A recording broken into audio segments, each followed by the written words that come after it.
তোমাদের আরশি কত বড় হয়ে গেছে দেখো, গাড়ি পেলে ওরা কিছু চায় না, একটু ভয় লাগে না, এই গাড়িতে বিকালবেলা ঘুরতে চাই। তো এই যে তোমাদের দাদা ভাই এখন গাড়িতে এনাকে একটু ঘুরালো, একটু না গাড়ি থেকে নামতে চাইছে না, ও চাচ্ছে আরো ঘুরবে, আরো ও বেশি মানে ভীষণই খুশি হয় আর কি। দুজনই বোবা হয়ে গেছে বলো। গরম লেগে গেছে, গাড়িতে ঘুরে ঘুরে একটু ঠান্ডা লাগছিল, একদমই হাওয়া নেই। হ্যাঁ, তো বিকেল বেলা না একটু মানে ঘুরতে ভীষণ ভালো লাগে, আর আমি তো পারি না, কি আর করবো, সোনা ঘোরে একটু বাবার সাথে।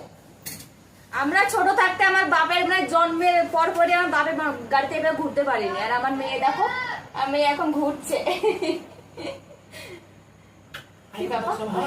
কেমন আছিস, ভালো থাকো, টাটা। ঘুরতে গিয়ে আমি একটা আম পেয়েছি, খুবই ভালো মিষ্টি আম, দেশি। পড়ে গেল। তো চলো টাটা, ভীষণই গরম।